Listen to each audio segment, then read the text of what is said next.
Welcome to BizTech's Technology Show, the show where we feature tech companies operating across Asia, talking about their solutions and how they make a difference to their customers' businesses.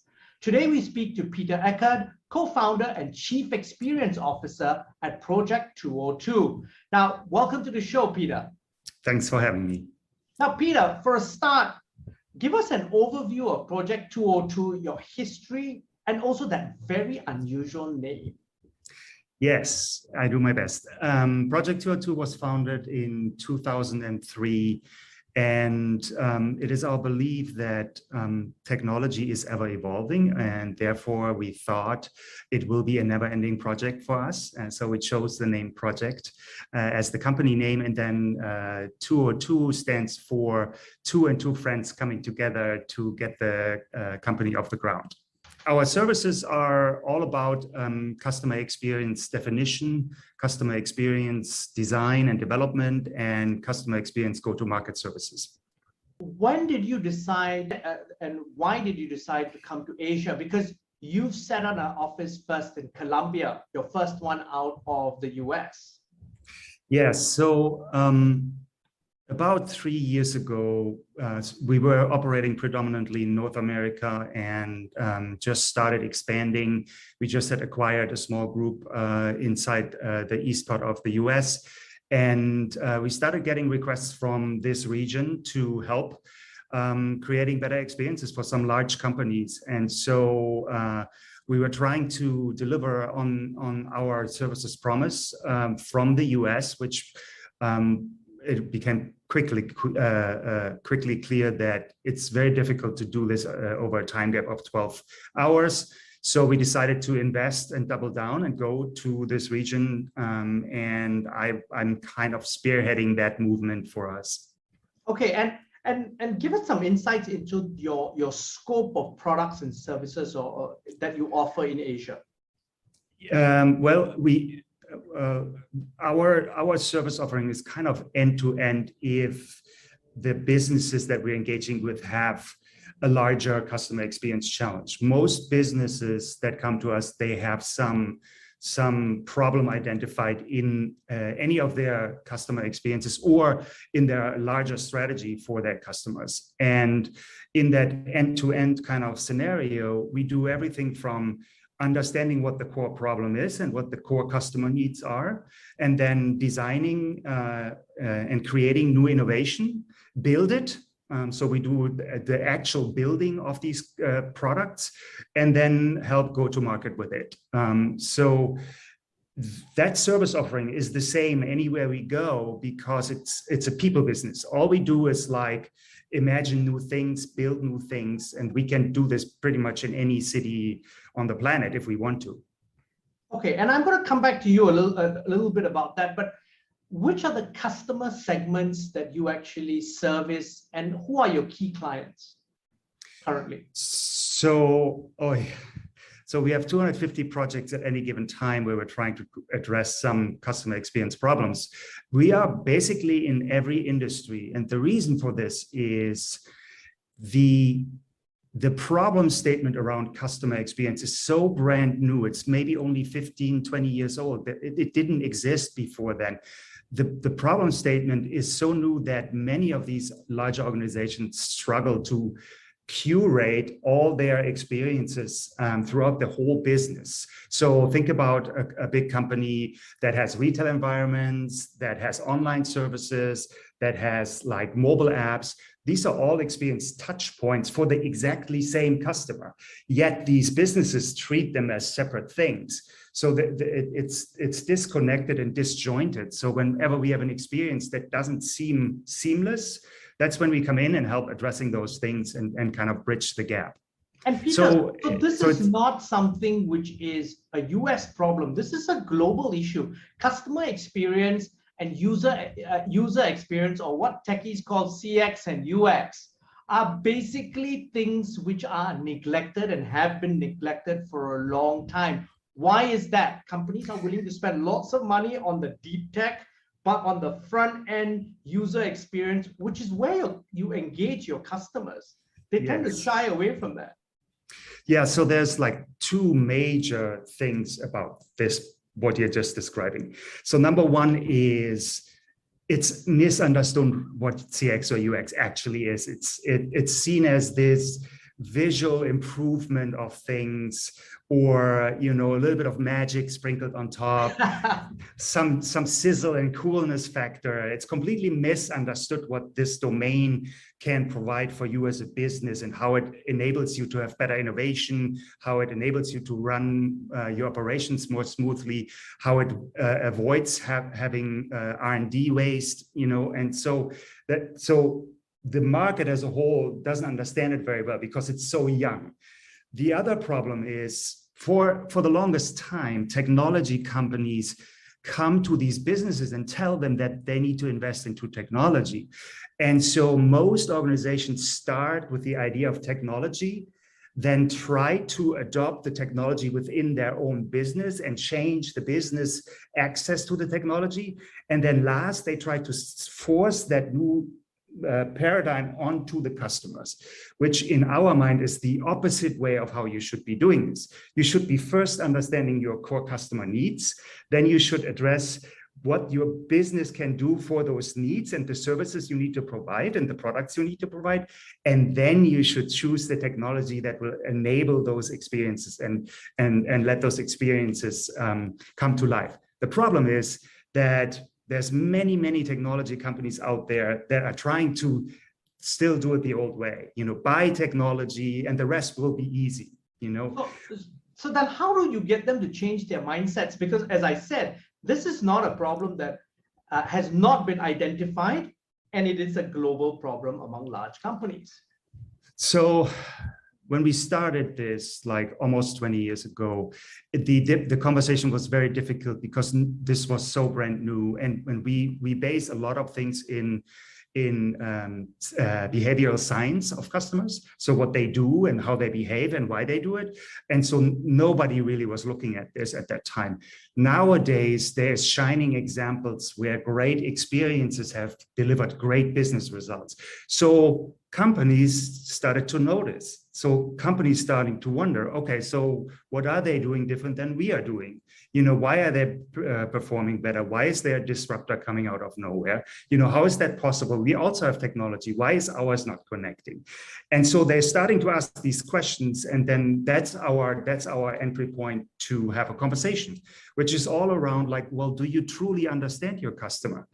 It's not just a segmentation. Who are your core customers, and what are their core needs? Many people still have this idea that a feature will address your core need, but it needs to be also addressing emotional needs. It needs to be addressing aspirational needs. So it's a complex proposition, and we now have delightful experiences everywhere in our life. It's the Netflixes of this world, the Grabs of this world that make us all want better experiences, even if we go to work. Yeah, because our expectations have now gone to a completely different level. And because of those brands like Netflix, globally, you turn on a switch and you expect it to magically appear. If it doesn't, that's when you're surprised, because your full expectation is global delivery. Yeah, you got it. And it gets even more complex. We have now some massive projects with large organizations that cannot attract talent anymore because they don't have the right tools for the younger workforces to come into an organization and wanting to stay because the tools are outdated. The technology you provide for people to just get their job done is outdated. So we do a lot of internal customer experiences now. People things that nobody out there really sees. That is for you when you have to get your job done at your office. So it's we call it, we're living in the age of experiences, and the standard keeps rising. And when you have these delightful experiences, you don't want subpar anymore. It's pretty straightforward. Now, Peter, you have clients in financial services. You also have clients in the automotive sector. You work with people like Tesla. Give us some concrete examples of how you've helped your clients. Yeah, so we have, of course, shiny, exciting companies like Disney Plus and Tesla and so on. But if you really peel back the onion, they all have the identical challenge, which is, how do I understand my customer better? How do I understand better how the customer behaves? And how do I give them an experience that will be simple, intuitive, and delightful? And those are kind of the key aspects of this. So you can now go to any industry, any company, and you can ask any business, basically, do you understand your customers well? If you do, then you can give them better experiences. You just need to do the necessary techniques to get it to life. But most businesses actually don't spend time going outside of their own walls to truly understand their customers. They collect a lot of quantitative data, but you also need qualitative data. And without qualitative data, you're basically just guessing what will stick. Okay, so Peter, one of the things that I'm assuming from what you've just told us is actually this. Your teams obviously have to be multidisciplinary. Walk us through your methodology. I mean, how do you actually arrive at what needs to be done? Yeah, so the very first step, and it doesn't take very long, is revealing the actual business reality that a company is in. That is everything from their internal skill set, their strategy, their technology spend and investment, and their competition. And then last but not least, customers. So we're diagnosing essentially a business around those 5 dimensions and discovering what is truly your ailment. Many organizations think they have a problem, but they're only treating the symptoms. And then, we need to get at the underlying problem. From there, it becomes actually very focused because you can be very crisp and fast with your innovation cycles. Now that we know the problem, now we can quickly iterate and design something new. And many times is actually just adjusting existing things. Like we have an experience that is not performing, we just up-level it. We create a better experience on top of the old one, and then we're already helping the business. And then the rest becomes very straightforward agile design and development. Okay, now I want to ask you, what's the key differentiator between global innovators and disruptors and the UI of your run-of-the-mill average multinational company? What are some of the secret sauce that they possess that the average company doesn't possess? They have understood that the design domain as a whole is a really important function in their business, and have that unit has some real power. So they have a seat at the table on the highest level. So you can go to Gartner and Forrester, they have this index that they're tracking, and and some other groups as well. Basically, design-led organizations outpace all other organizations by multiple 100 percentage points. Yeah, and Apple is your gold standard of that. Yeah, and so design has real power. They're not baked inside a technology group. Many organizations, even if they invest into experienced design professionals, they anchor them wrong. They don't empower them to actually make real product decisions. They don't let them actually do the necessary research around their customer base. So these shiny examples like Apple have well understood how powerful the design thinking techniques are, and they have these units inside their business with real power. That's really the big difference. Okay, now what advice could you give organizations and governments who are always talking about digitization? And this is a buzzword, especially in Asia now. Digitization, we need to do a leapfrog. We want to future-proof and modernize. So I'm using all these buzzwords. Yeah. So what advice would you give them to really kind of go back to 101 and start? What are the key things they need to look at? Yeah, so digitization or digitalization is in itself not necessarily going to make the business better. What it does is it collects what was manual processes, things on paper, and digitizes them, right? And so you now can do processes a little bit more efficient. You collect the data, you store the data. Before, that was all on paper, right? So it's a necessary step, but it doesn't necessarily deliver more innovation because of it, or it doesn't necessarily be more elegant now, and the process may be more cumbersome just because you invested into technology. So the number one thing that we advise our customers on is you need to get to the core needs of your customers. The core needs are not just functional, they're emotional and aspirational. If you do not identify those 3 layers of needs, you can basically not innovate properly anymore. If you do know these, innovation becomes actually very easy because you know exactly what will matter for this customer. You can ignore feature bloat. You can actually focus on the things that will make a difference in that human being's life. And you can save money in the process because you can go to market faster. So it's all just related to the core needs of the human being. You know, when you talk about Peter, core means of the needs of the human being, I always think back to Amazon's one click, because what we really need as individuals is simplicity and ease of use, rather than as I'm going to take your word up, feature bloat, which is becoming more and more apparent these days. Yeah, and there's also this emergence. I couldn't agree more with you, but there's like, this is kind of like what marketing does to us, right? We think we need more, while in reality we don't. We want simple mechanisms. We know how to do a light switch. If we have 20 switches side by side, we wouldn't remember anymore which switch does what, right? And so it's a very simple example. Look at Grab. Grab started beautifully with this model of ride sharing.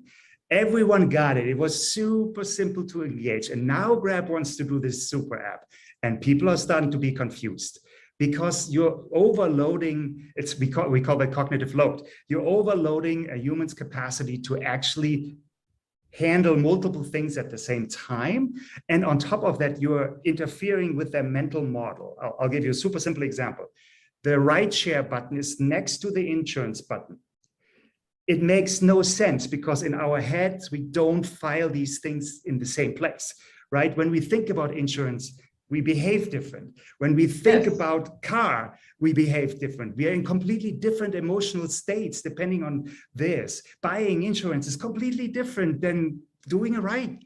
So right? Peter, what you are advocating then is a complete redesign of these super apps, whether it's Grab, whether it's Gojek, whether it's an app in China. So it's interesting. So first of all, the train has left the station on many of these super apps. The leaderships of these groups are wanting to consolidate their business units into one place. And it's a mistake. It is better to be more focused and have maybe one or two companion apps with your larger app, but the train has left. So they're right now on this rampage of doing these things. And eventually we will have to break this back down until it becomes more digestible again. It just takes one niche player that focuses again on the thing that really made the difference, which is simplicity. You said it, So in other words, Peter, what you're also then advocating then is the following, which is an interesting thought. In the tech business, there's this whole mindset of, which has been proven in the past from a business model perspective, winner take all. So this is what basically they've all invested in, because there will be only maybe two people standing and the rest will die. What you're saying is you're advocating a completely different strategy for the attacker. The attacker then goes into niche industries or niche segments and then just becomes really good at it, and they can still beat the giant. 100%. And what is niche actually? If you take any given problem that we have in life, any mechanism that is cumbersome, and someone comes around and just comes up with an idea, a concept to address one of those pain points. If you look at the ride sharing companies of this world, the problem was that we were sitting in shoddy taxis that were dirty, and it wasn't a good experience. And someone just thought, this is dumb. Let's just connect all the people that have great cars, let them move around other people, and let's put this on an app. Brilliant idea, right? It completely disrupted the taxi industry. Let me tell you this. There's so many industries out there that have still these old, outdated processes that are cumbersome. Takes just one idea to address them. There's plenty of disruption opportunity out there still. It doesn't have to be super niche, but niche definitely can help. But that doesn't mean that you can't become really big with this. Think about it. Buying grocery is still weird, and getting it delivered to your home is getting better, so there's an area, hospitals, healthcare sector. How many times when you go to the doctor do you still have to fill out the paper form? Every single time, even if it's the same doctor, so there's so many broken things still out there, there's plenty of opportunity to disrupt. Now, Peter, then in that case, what are some nuggets of advice that you would give if I'm a large company, I'm starting out, and I want to really do 3 or 4 things really well, very quickly to move the needle on my customer experience and user experience? What should I be focusing on? Yeah, so the first step is self-diagnosis, right? You need to map out what that experience is today. Most businesses mistake their sales funnel as the customer experience, but the customer experience is actually what the human being that is the customer is trying to get accomplished.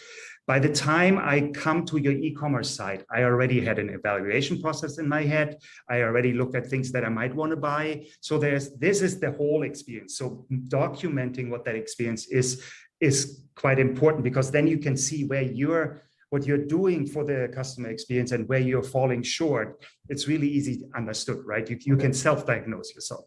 Second step is you need to understand why people do certain things.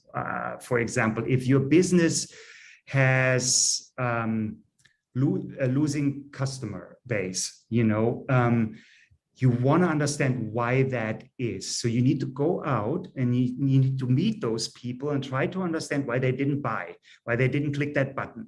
Is it a breakdown in the experience? Is it because the product is too pricey? Is it confusing? You need to understand the why. Many businesses only look at quantitative data, which essentially only tells you what is happening, but you also need to know why it is happening. And so once you have those 2 data sets, you can actually synthesize for innovation, synthesize for improvements in your breakdowns, and synthesize for new features, or in most cases, actually reduction of features. Now, Peter, you have been in Asia since last year. What's your Asia strategy?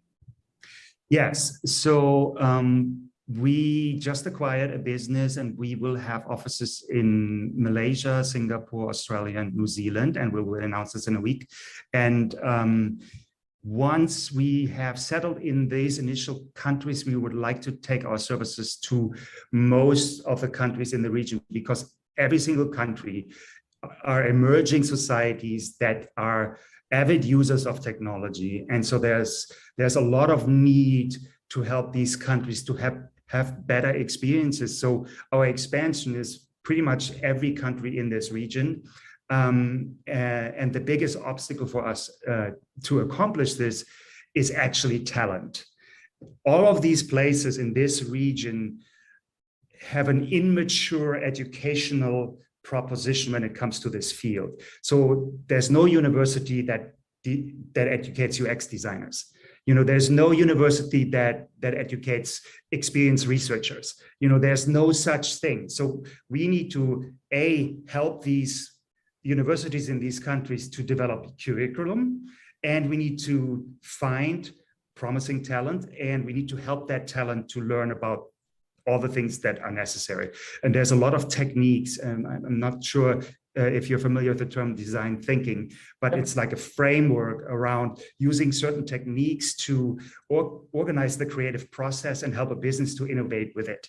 And that is, I think, the biggest problem, having the talent and educating the talent and the market that will prevent us from expanding faster, I think.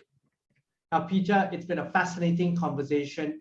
Thank you very much for taking your time to be on the show. Thanks to you for having me. Now, I'm Brian Fernandez, and I've been speaking to Peter Eckert, the co-founder and Chief Experience Officer of projekt202 on BizTech's Technology Show. This video will be on our various social media platforms, as well as our website, www.biztech.asia. Please subscribe and like our various platforms. Thanks again for tuning in.